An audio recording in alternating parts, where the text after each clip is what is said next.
yang berikutnya sebagai acara inti adalah BIMTEK penyusunan modul project ya, dengan narasumber Bapak Angga Kristiajati SSI MPD.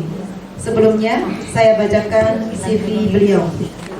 Bapak Angga Kristiajati SSI MPD ini pendidikan dari Sarjana Sains Matematika lulus tahun 2006 dari UNY, kemudian Magister Pendidikan Matematika lulus tahun 2019 dari UNY juga. Kemudian beliau sebagai Widya Iswara Ahli Muda di Balai Besar Guru Penggerak atau BBGP DIY dengan bidang keahlian pada asesmen dan pembelajaran matematika, keterampilan berpikir tingkat tinggi, kemudian pembelajaran matematika dengan visualisasi bukti matematis, dan implementasi kurikulum merdeka. Pengalaman beliau adalah antara lain sebagai dosen di Universitas Respati Yogyakarta dari tahun 2006 sampai 2013, kemudian laboran pendidikan matematika di P4TK Matematika dari tahun 2010 sampai 2022, dan yang terakhir hingga saat ini yaitu sebagai Widya Iswara Ahli Muda dari 1 April 2022 hingga sekarang di BBGP DIY. Untuk itu kepada beliau Bapak Angga Kristiajati dipersilahkan. Oke, baik Bapak Ibu sekalian, sebelumnya Assalamualaikum warahmatullahi wabarakatuh. Oke, baik Bapak Ibu sekalian, perkenalkan saya Angga Kristiajati, biasa dipanggil Angga di sini Bapak Ibu ya. Rumah saya di sini Bapak Ibu di dekat MTSN 7. Oh, tetangga saya Bapak. MTSN 7 Bantul. Nanti kita membahas ini Bapak Ibu ya, modul project penguatan profil pelajar Pancasila dan profil pelajar rahmatan lil alamin gitu ya. Ini saya tahu ada project begini baru hari Senin kemarin. Kemudian saya langsung mencari mencari pedomannya dulu kan. Saya cari apakah ada kemiripan atau benar-benar sama dengan P5 di Kementerian Pendidikan dan Kebudayaan gitu ya. Ternyata bisa dikatakan 90% sama gitu ya. Perbedaannya adalah tuntutan kita yang di madrasah itu lebih berat daripada dari yang di Kemdikbud ya, tuntutannya lebih berat gitu ya. Ya ini Bapak Ibu ya, semua materi saya unggah di sini gitu ya. Nanti ini ya, nanti bisa minta ke Bu Puji gitu. Oh sudah di-share ya, jadi nggak usah dicatat berarti ya. PPT ini sudah ada di sini ya, PPT-nya sudah ada. Nah ini Bapak Ibu ya, kalau di P5 di Kemdikbud tuntutannya hanya ini, ya kan? Tuntutannya hanya 1, 2, 3, 4, 5, 6. Ya. Sedangkan kita di madrasah selain ini kita harus juga mengembangkan. Nah ini tambahannya lebih banyak daripada intinya, ya kan? Intinya 6, tambahannya ada 10, ya kan? 10 apa berapa? 10 Pak ya? Saya itu kemarin 10 gitu ya. Nah, ya, intinya gitu ya. Bahwa profil pelajar Pancasila itu, bahwa pelajar Pancasila itu harus beriman dan bertakwa, ya kan? Harus berkebinekaan global, harus bergotong royong, mandiri, bernalar kritis dan kreatif. Selain itu, kalau siswa madrasah selain berjiwa Pancasila juga harus berjiwa rahmatan lil alamin, yaitu berkeadaban, berketeladanan, kewarganegaraan dan kebangsaan, mengambil jalan tengah, gitu kan? Berimbang, lurus dan tegas, kesetaraan, musyawarah, toleransi, dinamis dan inovatif. Dan intinya adalah tuntutan kita harus bisa mencetak murid-murid madrasah, siswa-siswa madrasah itu harus berprofil Pancasila dan harus berprofil rahmatan lil alamin. Intinya gitu. Proyek kita itu intinya adalah membuat siswa menjadi itu gitu. Bukan proyeknya adalah membuat sesuatu, tapi membuat siswa menjadi ini gitu ya. Project P5 PPRA ya namanya ya, project nggak pakai project P5 PPRA. Ini secara teori bisa mulai kokurikuler, terpadu, terintegrasi. Tadi saya sudah tanya dengan Pak Kepala, gitu kan, Kepala Madrasah, katanya secara kokurikuler setiap hari Jumat, ya. Jadi pembelajaran intrakurikuler itu dari Senin sampai Kamis, terus Jumat full untuk project, ya. Ya, project ini profil pelajar Pancasila dan pelajar keagamaan adalah pengembangan karakter secara melalui apa ini Bapak Ibu? Pembiasaan.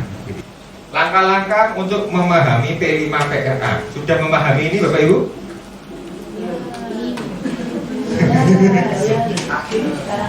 Ini bisa dilakukan sambil jalan, ya kan? Nah, menyiapkan ekosistem sekolah sudah siap? Maksudnya sudah disiapkan? Ekosistemnya sudah disiapkan. Masalah ekosistem siap apa belum perkara lain, ya. Mendesain P5 PPRA sudah didesain? Setengah jalan. Berarti kan sudah didesain walaupun belum selesai, gitu ya. Mengelola P5 belum. Sudah. Katanya sudah 2 kali pertemuan. Ya, berarti sudah. Mendokumentasi?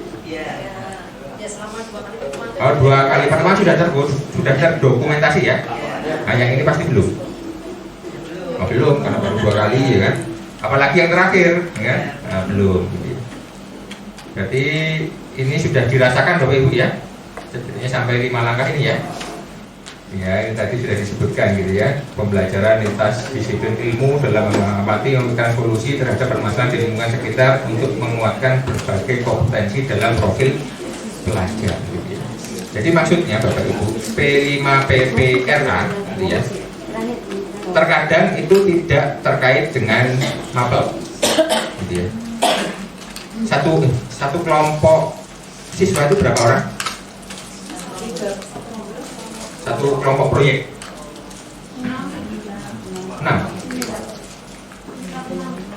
ya, 6 orang.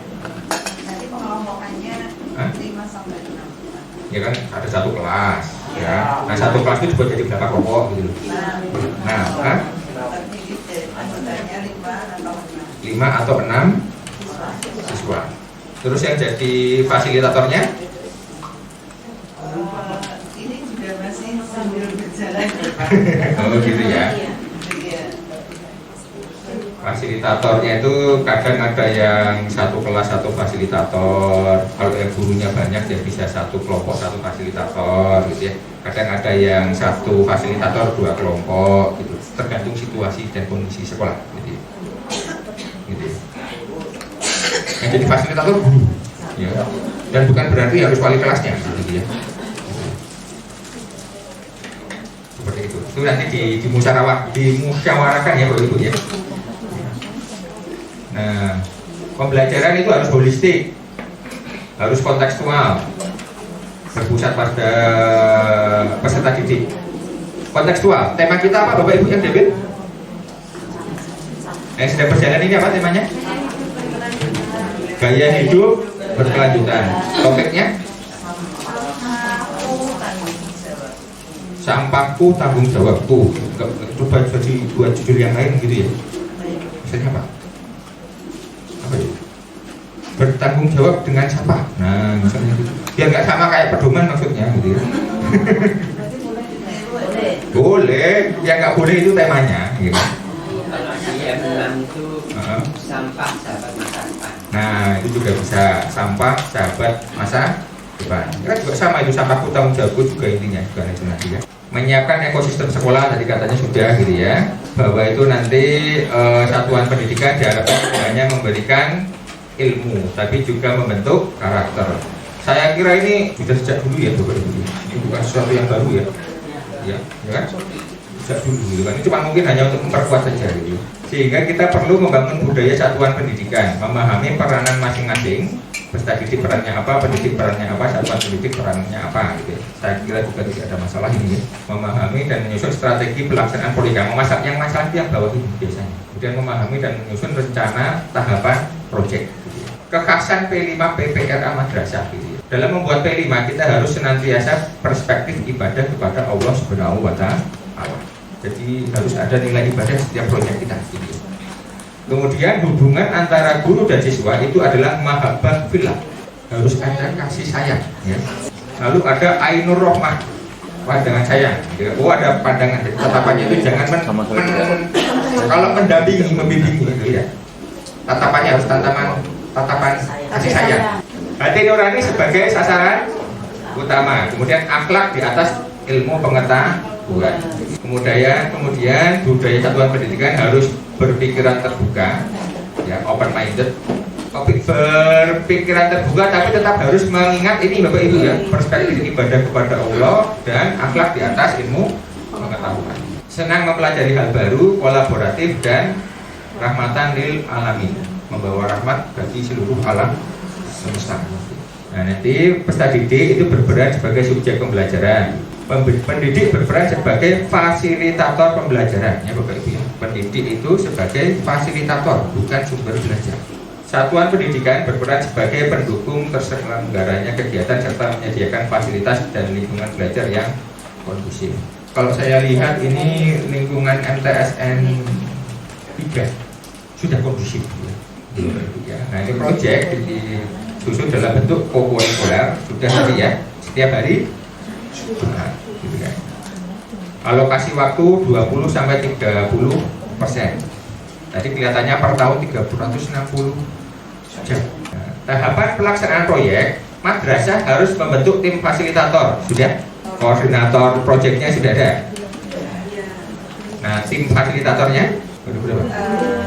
Guru-guru. Jadi pelaksananya harus menyesuaikan jadi memang setting di hari Jumat itu di jadwal kelas itu dipasang kemudian jamnya di tiap satu kelas itu hanya 1 jam sehingga di situ terkumpul ada sekitar 6 sampai 7 guru yang ada di situ.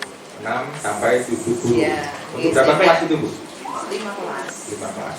6 atau 7 guru. Iya. Sehingga pelaksananya ya kita ambil dari Bapak Ibu guru yang terjadwal di hari Jumat gitu. Oh gitu. Oke, tidak apa-apa. Ya, berarti kan sudah mulai membentuk tim fasilitator gitu ya. Iya. Walaupun nanti timnya bisa berubah gitu ya. Itu Bapak Ibu ya. Mengidentifikasi tingkat kesiapan madrasah. Identifikasi pemula, mahir. Nah, berarti sudah teridentifikasi ya. Berarti sudah teridentifikasi. Merancang dimensi, tema dan alokasi waktu sudah. Modul menyusun modul project sudah. Nah, ini. Tapi sudah mencoba menyusun? Sudah. Oh ya, nanti coba kita lihat bersama-sama ya. Baru sampai target. Baru sampai target? Belum selesai, tapi sudah jalan 2 kali. Oh iya, nanti target ya. Target ini biasanya yang sangat kritikal gitu ya. Kemudian merancang strategi pelaporan proyek. Ini maksudnya membuat rapor proyek gitu. Membuat rapor proyek. Berarti nanti kita fokusnya ke sini dulu Bapak Ibu ya. Oh ya Bapak Ibu, seandainya ini nanti dirasa masih kurang pertemuannya, nanti Bapak Ibu bisa matur ke kepala sekolah. Kalau Bapak Ibu mau berkunjung ke BPD-BDI, itu ada namanya fasilitas pojok komunitas belajar. Tapi harus ke sana. Jam pelayanan jam Senin sampai Jumat, jam 13 sampai jam 15. Itu nanti Bapak mungkin dari Pak Kepala itu bisa menulis surat ke Kepala BPD-BDI bahwa MTSN bukan, bahasanya gimana ya? Komunitas Belajar Intrasekolah MTSN 3 Bantul ingin menggunakan fasilitas pojok belajar, pojok komunitas belajar untuk mempelajari IKN terutama bagian apa, misalnya asesmen, project dan apa-apa. Nanti akan kita siapkan tempat, tapi maksimal 30 orang. maksimal 30 orang. Dan juga akan kita sediakan satu widya suara yang akan mendampingi Bapak Ibu untuk belajar. Tapi kalau mau pagi juga bisa. Kalau pagi berarti jam 8 sampai jam 11. Nah ini Bapak Ibu dalam menyusun modul ajar itu langkah-langkahnya ada 11. Sudah dilakukan semua belum? 1. Pilih dimensi profil pelajar Pancasila dan PPRA yang akan dikembangkan. Sudah, aman berarti ya. Dari setiap dimensi dan profil itu, pilih elemen dari setiap dimensi yang dipilih. Sudah. Kemudian dari setiap elemen itu, pilih sub-elemen. Pilih elemen, pilih sub-elemen itu dari mana? Sudah tahu belum? Elemen, sub-elemen. Jadi Bapak Ibu, di link itu nanti ada ya, ada ini PPT, kemudian ada contoh instrumen, kemudian ada LKP5 ini ya. Yang ini. Ini LK Project P5 ini untuk yang Kemdikbud. Ini sudah saya revisi untuk yang sesuaikan gitu kan. Nanti di drive ada namanya ini, dimensi, elemen, sub-elemen, profil pelajar Pancasila pada kurikulum Merdeka. Di linknya tadi itu ya. Nah, ini kalau kita mau melihat elemen sub-elemen itu ada di sini.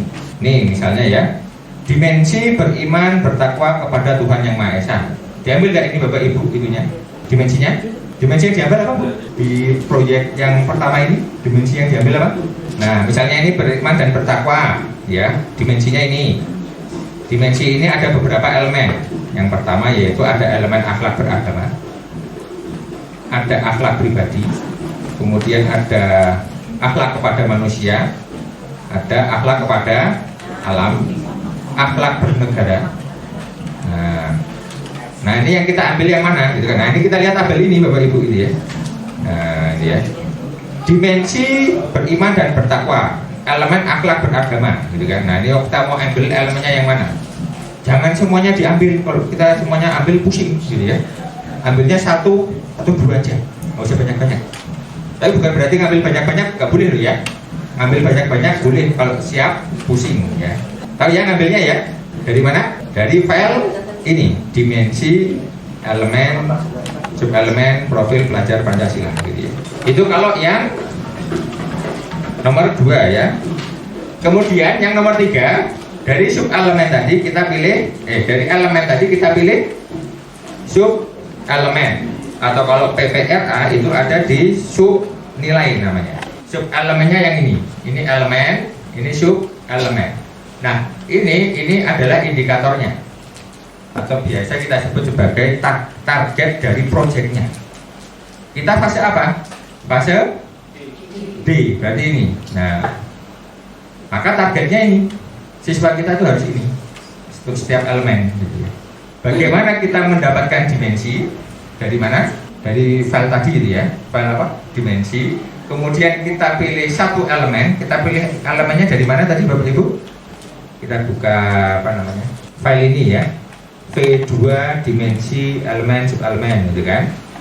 Kemudian kita cari tabelnya. Nah, kita baca ini judul tabelnya, ya kan?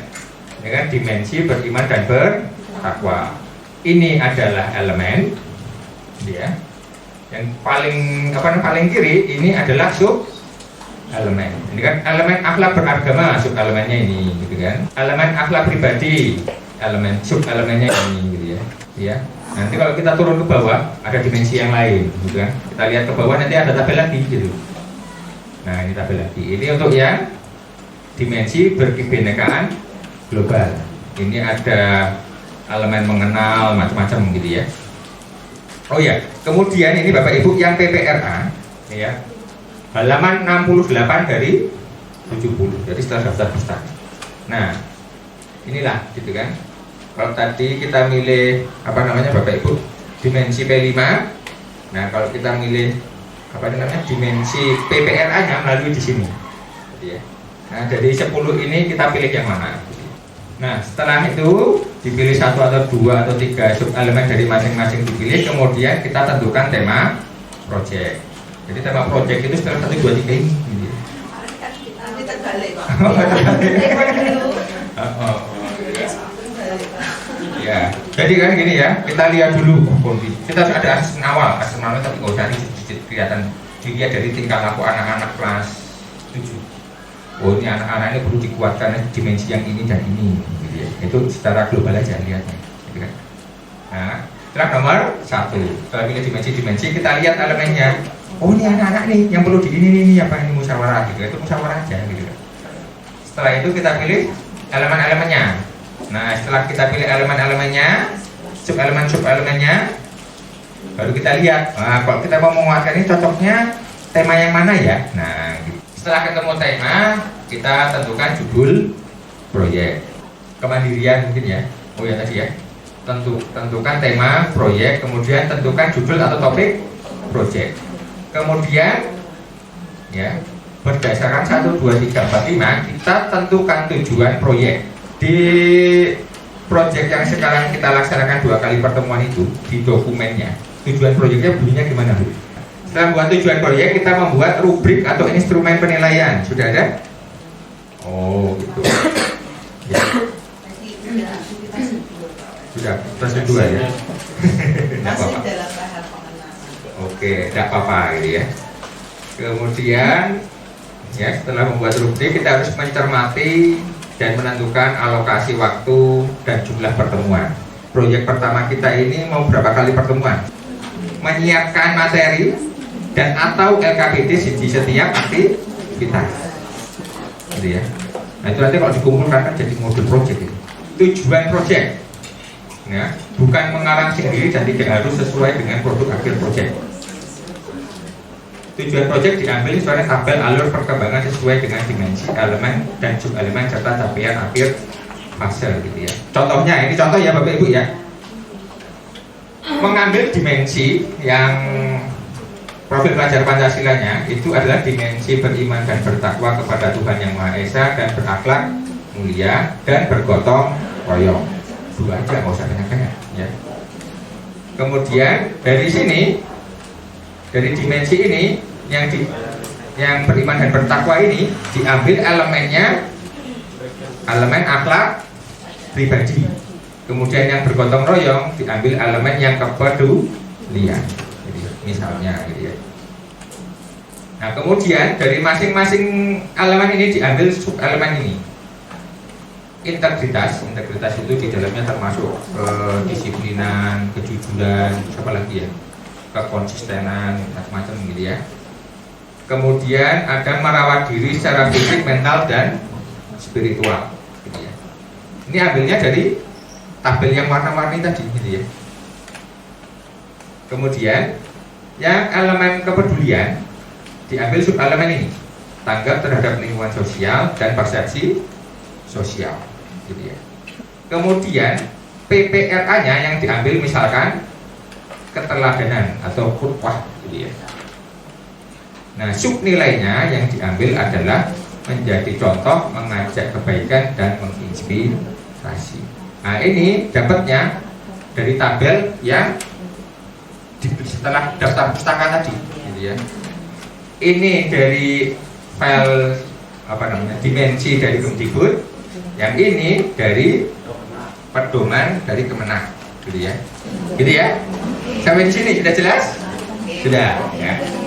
Nah, kemudian dari ini ini kira-kira mau ambil tema yang cocok itu yang mana?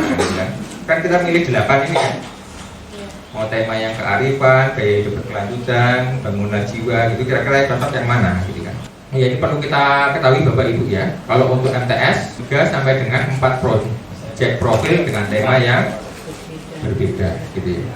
3 sampai dengan 4. Kita ngambil berapa?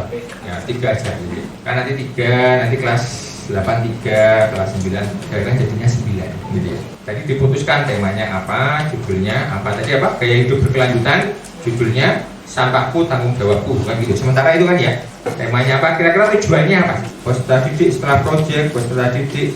Dalam menentukan proyek kita kembali lagi ke lihat tabelnya tadi, gitu kan. Nah, proyek tidak mengarang sendiri, bukanlah hasil dari produk, gitu kan. Nah, jadi kan yang diambil ini, sub elemennya ini, sub nilainya ini, ya kan. Kita lihat masing-masing sub elemen di tabel yang kuning-kuning warna tadi ya. Nah ini apa? Integritas dan ini ya. Kita fase apa? D, fase D berarti yang ini ya. Nah ini kita copy paste. Kita copy ya kotak ini. Karena kita fase apa? Fase D ya. Ini yang tadi beriman dan bertakwa, ya kan? Kemudian ini yang bergotong royong. Elemen kepedulian yang diambil tadi kan yang apa tadi? Ini ya, tanggap terhadap lingkungan sosial sama persepsi sosial elemennya. Maka ini yang kita ambil. Kemudian tadi yang diambil kan kutwah ya, ya kan Bapak Ibu ya. Berarti ini yang kita ambil. Nah, ini ya. Berarti tujuannya ada berapa? 1, 2, 3, 4, 5. Ya kan? Jadi tujuan proyeknya adalah ini. Tadi di copy paste. Ya, diulangi lagi. Dalam menentukan tujuan proyek, kita melihat apa? Sub elemen dan sub nilai PPRA yang kita tentukan, ya kan? Kemudian apa Bapak Ibu? Kita melihat pedoman ya, pedoman dari Kemdikbud dan pedoman dari Kemenak. Untuk yang profil pelajar Pancasila kita melihat yang Kemdikbud. Untuk yang PPRA kita melihat yang Kemenak. Integritas merawat diri fisik, spiritual, mental. Kan kita cari integritas merawat diri secara fisik, mental dan spiritual. Sama ini ya. Ya kan? Dua ini berarti ya. Kita lihat fase kita fase apa? Fase D. Berarti yang ini, gitu kan? Ini tujuan nomor 1, ya kan? Yang ini tujuan nomor 2. Kemudian tadi yang bergotong royong ya. Elemennya kepedulian, sub elemennya ini, ya kan? Berarti ini tujuan yang nomor 3. Ini tujuan yang nomor 4, gitu ya. Kan sudah semua ini ya dari Kemdikbud. Kemudian tadi yang kutwah, ya kan? Kutwah kan ke Kemenak. Kita buka filenya Kemenak. Ada di setelah daftar pustaka. Gitu ya. Nah, kutwah indikatornya apa? Maka ini menjadi tujuan nomor 5, gitu ya. Sehingga tujuan proyek ada 5. Kemudian rubrik instrumen penilaian proyek. Nah, ini penilaian untuk proyek kembali lagi ke tujuan. Nah, ini yang menjadi untuk rubrik penilaian, gitu kan. Nah, contohnya begini. Tadi dimensinya apa? Sub elemen atau nilainya apa? Gitu kan. Nah, ini per siswa ya. Ini contoh instrumen penilaian. Ini hanya contoh seperti ini. Ini per siswa gitu. Ya, kalau kita lihat kan tema proyek, judulnya, nama siswa, kelas nomor absen, hari tanggal penilaian, gitu kan. Dari tanggal penilaian, kapan penilaiannya, gitu kan. Aktivitas keberapa gitu, ini kita menilai itu di aktivitas keberapa gitu ya. MB itu mulai berkembang, SB itu sedang berkembang, PSH berkembang sesuai harapan, SAB sangat berkembang. Kayak itu kurikulum 2013 kan dulu awal-awal kita sempat diminta menilai sikap kan ya, ya kan? Sikapnya apa saja waktu itu nilainya baik, sangat baik, cukup, bawahnya lagi apa kurang, ya. Jadi ini maka muncul ini hanya contoh, gitu ya. Jangan dijadikan apa dalil. Ini kebetulan aja yang contohnya 2:1. Tapi nanti kalau mau 1:2 juga boleh, gitu ya. Tapi ya jangan 3-3-nya PPRA semua, gitu ya. Atau 3-3-nya P5 semua. Tetap harus ada kombinasi. Karena tuntutan dari pedoman itu kan harus yang irisan, gitu kan. Jadi harus ada dari yang Pancasila, harus ada yang dari PPRA, gitu ya. Namanya apa Bapak Ibu? Proyek penguatan. Jadi harus ada tampak penguatannya. Yang jelas harus dilakukan penilaian itu adalah mungkin ini kelewatan. Sebelum pertemuan pertama itu harus kita lakukan sebagai asesmen awal. Kemudian sama pertemuan terakhir itu harus ada pertemuan pertama dan pertemuan terakhir. Nah di tengah ini juga harus ada. Semakin banyak semakin baik. Tapi biasanya semakin banyak semakin baik, artinya gurunya semakin kesel, gitu kan? Makanya dicari ya istilahnya kalau coba titik optimum. Hasilnya baik, tapi kita juga tidak terlalu kesel. Nah, gitu. Misalnya nanti kita nilai pada sebelum aktivitas berdua, nanti kita nilai lagi aktivitas ketiga, aktivitas ke-7, aktivitas ke-12 misalnya, gitu ya. Tapi kalau atau aktivitas kita menilai setiap di aktivitas ke-6, aktivitas kedua, aktivitas keempat, aktivitas ke-6, gitu ya. Mau pusing lagi setiap aktivitas kelipatan 3, gitu ya. 3, 6, 9, gitu kan. Nah, silakan ya. Itu mau yang penting nampak progres peningkatannya anak-anak itu nampak. Oh, setelah pertemuan pada saat aktivitas ini dibandingkan dengan pertemuan sebelumnya ada peningkatan. Tapi kalau misalnya pakai seperti itu kan misalnya kita apa ya menilainya ya kebanyakan nanti PSH itu kan tidak ada. Yang penting tidak ada penurunan. Yang penting tidak ada penurunan gitu ya. Jangan sampai BSA nanti di akhir kok jadi MB gitu kan. Jadi ini bunyinya harus sama dengan tujuan loh Bapak Ibu ya. Kalau kita lihat gitu kan tujuannya yang berani dan konsisten gitu kan. Sama, ya kan?